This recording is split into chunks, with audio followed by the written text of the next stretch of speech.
শুধু বিজ্ঞাপন চিত্র নয়, বাস্তবেও লজ্জায় প্রিজারভেটিভ দিয়ে রেখেছেন ব্যবসায়ীরা। মোহাম্মদপুর কৃষি মার্কেটের এই ফল ব্যবসায়ীর কথা স্পষ্ট, অকপট স্বীকার তার। বাজারের সব ফলই ফরমালিন মেশানো।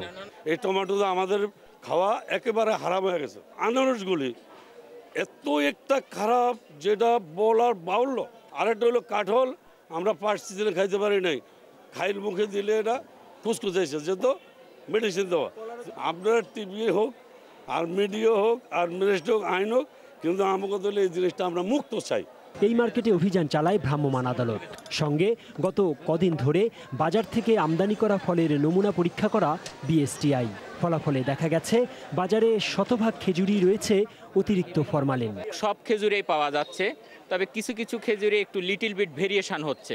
গভীর অনুসন্ধান করে এর উদ্ঘাটন করা উচিত যে এটা সরাসরি সৌদি আরব থেকেই দিয়ে দিচ্ছে নাকি আমাদের এখানে মিশাচ্ছে। ভ্রাম্যমাণ আদালতের ম্যাজিস্ট্রেট বলেছেন, সৌদি আরব সহ যে কটি দেশ বাংলাদেশে খেজুর পাঠায় সেখানেই মেশানো হয় মানবদেহের জন্য ক্ষতিকর ফরমালিন।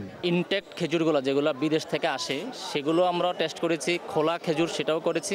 প্রত্যেকটি স্যাম্পলই কিন্তু একটা পজিটিভ রেজাল্ট আসছে, ফরমালিনের উপস্থিতি পেয়েছে। খেজুর সহ বিভিন্ন ফলে ফরমালিনের কথা জানতে পেরে অনেকেই সঙ্গে সঙ্গেই ফেরত দেয় একটু আগে কেনা খেজুর। ফলমূল খাওয়া তো ছেড়ে দিয়েছি, খাইলাম। বাচ্চা বলতেছে রমজান মাসে একটু খেজুর খাবে, সেই জন্য কিনলাম। ওই ফরমালিন আছে ওই জন্য ফেরত দিয়ে দিলাম। কি করবে, দুটো পার্টিতে একই সেম টাইম, কাকে বলবেন?